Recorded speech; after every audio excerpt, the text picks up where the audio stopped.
Hello, beautiful friends. I want to welcome you to my garden today. My name is Linette, and I garden here in Circleville, Ohio. Sorry about the train, it comes by so often. But I wanted to tell you a little bit about our channel. My best friend from middle school and I have started this gardening channel. We decorate inside the house as well. And we would like, if you like the content today, please hit that subscribe button and please like and comment. It will help our channel out so much, and we want to keep going, but we need, people to watch to the very end, and we would really appreciate that. I would like for you guys to join us today for our April 2025 garden tour. Come join us. We'll start right here at my antique pillars, and I found these pots here at Lowe's a couple years ago, and I needed some winter interest, so I put some green mountain boxwoods in them, and they are doing so good. I think this might be their second year in the garden. And then coming around here, viburnum, and I think it's a Korean spice viburnum, and it's starting to fade, but it still looks beautiful. I just love this. It smells so good. And then we'll come around here and show you the magnolia that has already died, or the blooms are dying. And then I have 3 pots on a pedestals going down in front of my burning bush hedge, and I need to get them leveled better. I think my husband's gonna help me with that. But here's the magnolia, and it's done, but there's a couple little blooms still. Oh, this tree, I love it so much. Okay, so then we're gonna come around the corner here. Oh, I forgot to show you, I have English ivy here.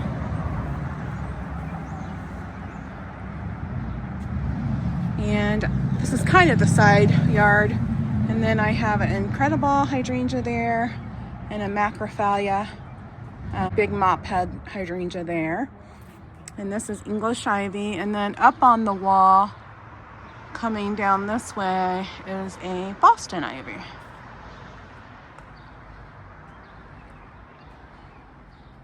And then I have huge hostas that grow in this area here. You can see they're starting to come.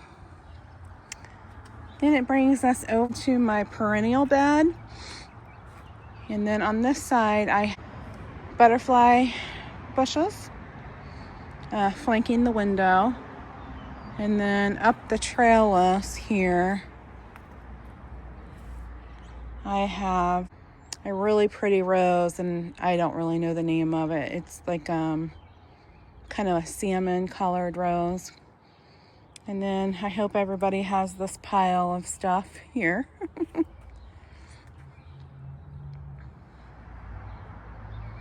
Okay, so I will show you what I have in this bed. Right here I have a Korean dwarf lilac, and I've been cutting all the stems off of it to make it into a tree.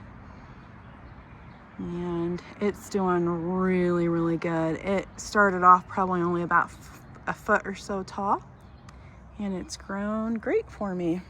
Right here I have a little lime hydrangea, and I think it's a goner, but I'm gonna give it some time. Nature's kind of weird. I got a clumping of violas there, and some irises. They're purple. That's a clump of, I believe, serendipity allium. I got a couple of foxgloves just sort of in there, and then I have a Gara right there. This is another limelight. little lime, and it's not looking good either. All my limes, little lime and my limelight, the big ones, are not doing the greatest. And then right here is a pink knockout rose, and behind it is a lace cap type hydrangea that was here before I moved in. Got some pretty yellow tulips, and I believe this is just a little grouping of tickweed there. This little grouping right here is Montauk daisy, and it'll be a nice little pop in the fall. And behind that is a Caryopteris. I'm trying to think of I think it's Dark Night. This is another grouping of allium right there. And then this here is a David Austin rose. And I believe it's the Munstead rose. Another little foxglove coming up there. And then I have a grouping of a purpley pink phlox. It's like one of my favorite things. And then right behind the phlox, which looks so pretty when it's all bloomed up, is a limelight hydrangea, and this one's doing great. Behind the limelight hydrangea in the sun, hopefully you can see it, is a Korean lilac. It's a dwarf, and I bought this Korean lilac the exact same time that I bought the little Korean lilac here that I'm putting in a tree form. We've got some beautiful white tulips. And then in this area, I have bee balm, and I don't see it coming up yet, but it normally comes up in this area. And then this here is another lilac, and it is a dwarf Korean lilac. And then this might be a better view of my crepe myrtle.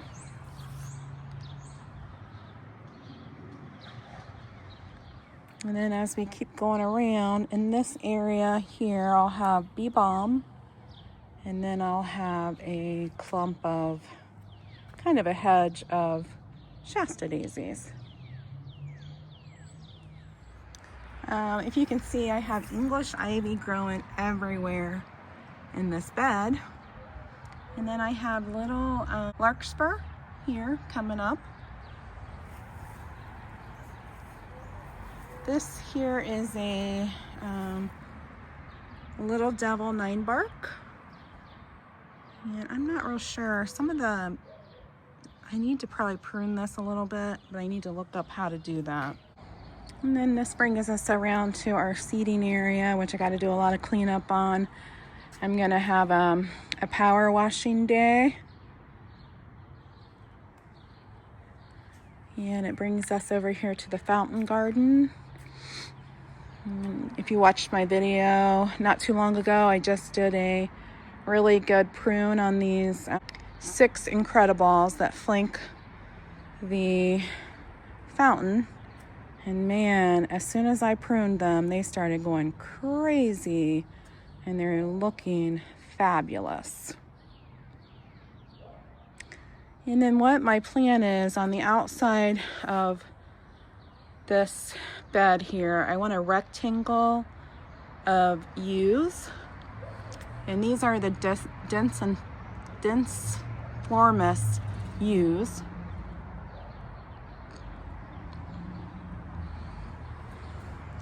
And eventually they'll get there. You know, we got to be patient as gardeners. And if I find some more this year, I think I'm going to get one more to go in this spot here. And then I had one die on the back corner there. And so I'm going to have to replace a few, I believe. But this area is looking really, really pretty to me.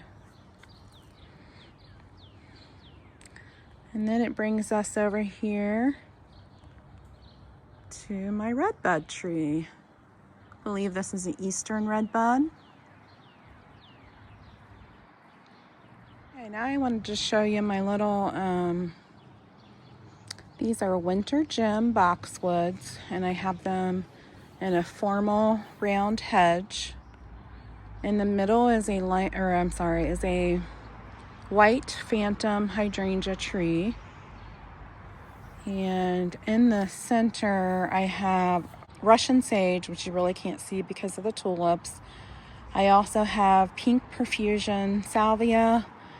And in with the tulips, I have big, either gladiator or gigantum alliums.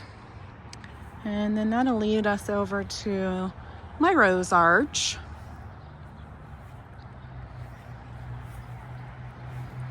And on the right side, I have a iceberg rose. And then last year, I planted a James Galloway rose from David Austin. And this is the James Galloway. I also have a Happy Jack clematis growing here. And that's my first year. Well, I planted it last year, the David Austin. So hopefully this year it'll give me a little bit of growth. But the iceberg rose has been here for quite a while.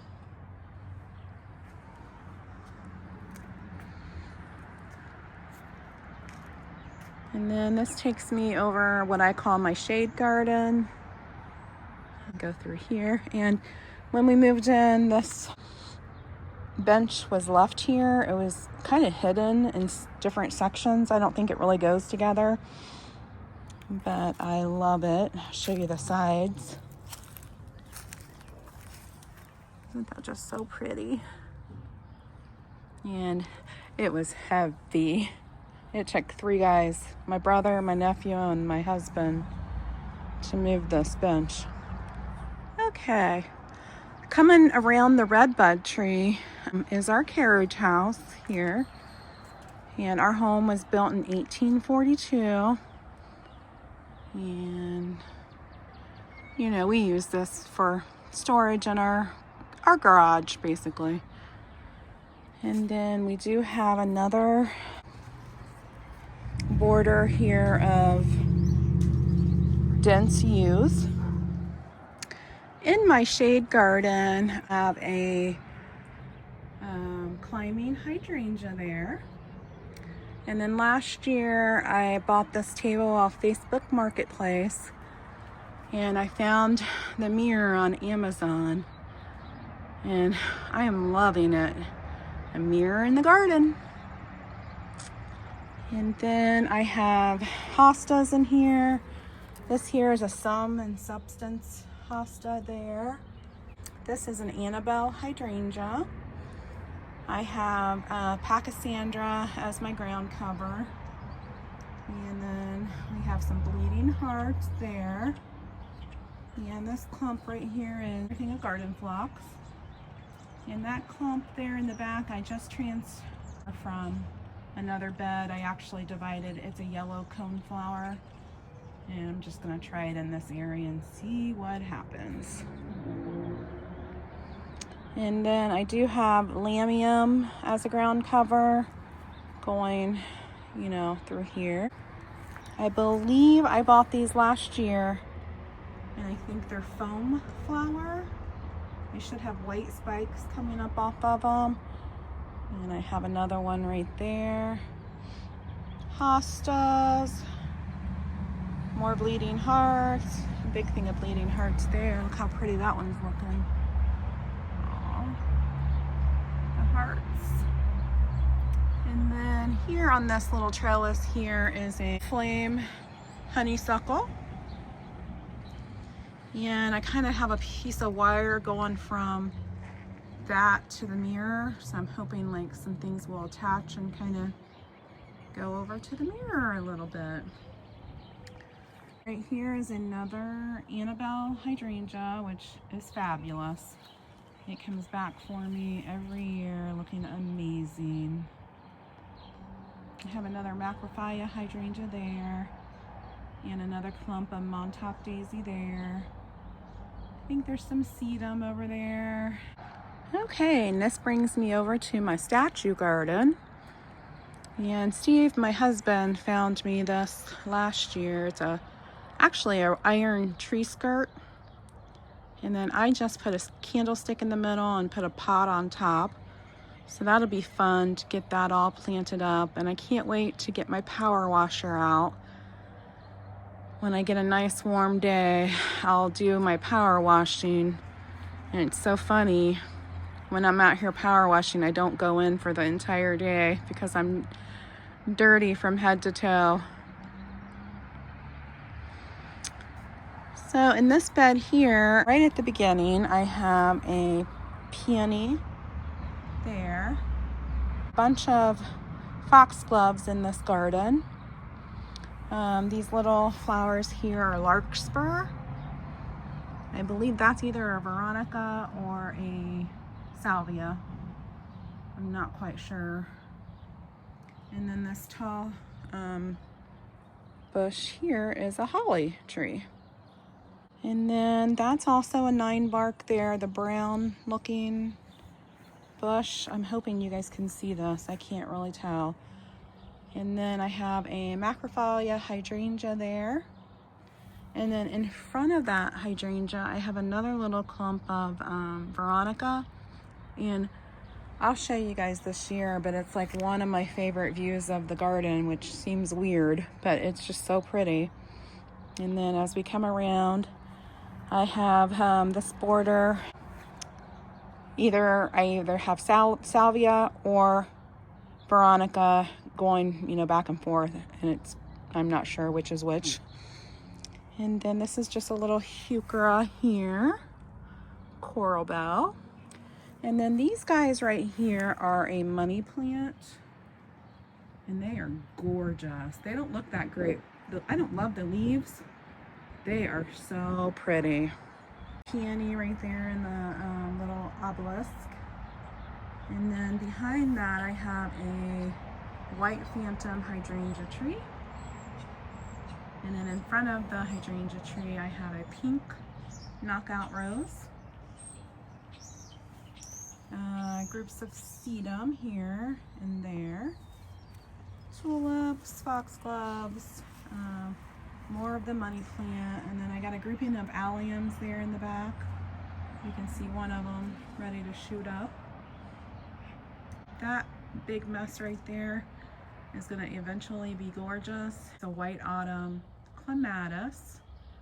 And then this is my statue.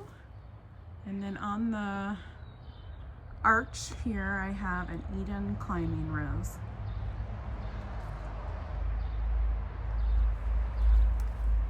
In front of the arch I have another clump of phlox. I have a rose right there, a clump of coneflower.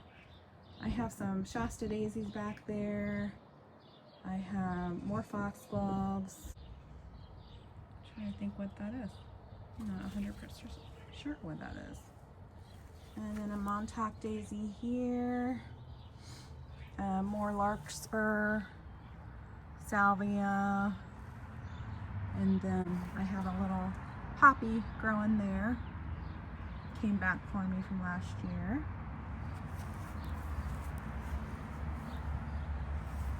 And then I have a little group of columbine there.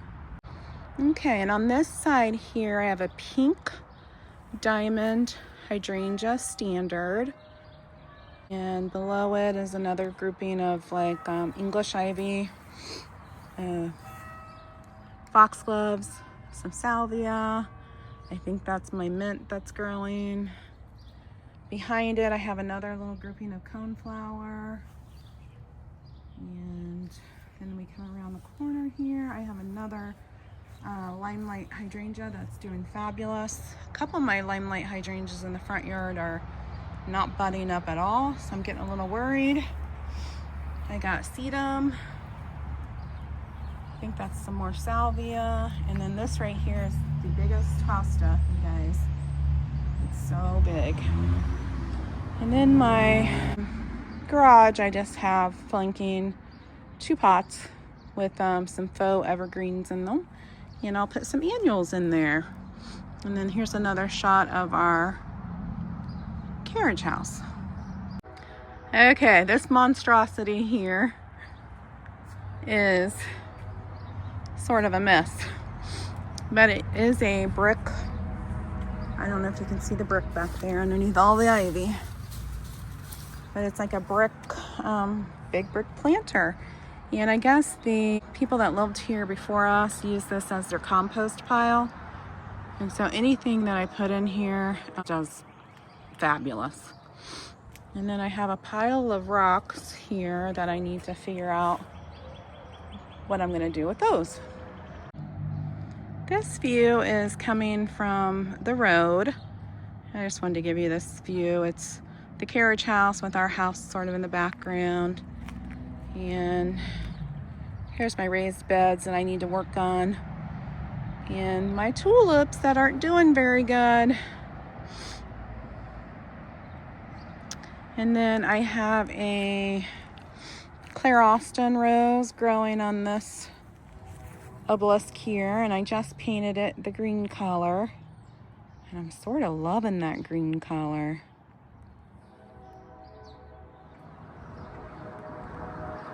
Okay, so this is gonna bring us to my burning bush hedge. And I love it. These little daffodils pop up every year, and I tell my husband, please don't cut them. Let them live their life, please. Our burning bush hedge is looking fabulous this year. It got spider mite and aphid damage horribly last year. So I'm really quite excited about that. And then here's just kind of a view of our garden here. Like the full picture.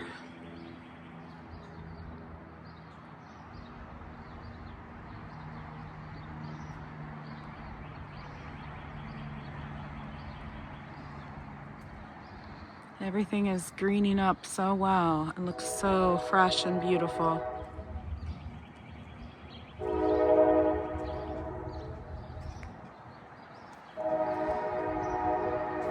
And then I love it.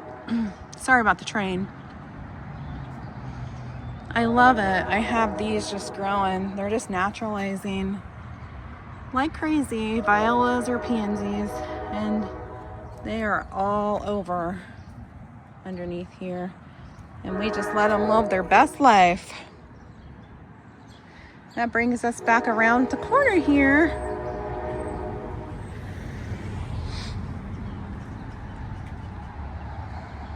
And it'll be fun to get these pots planted up, and I can't wait to get my hanging basket up there. I think we have about another week here in Ohio. Pretty much go time, you guys.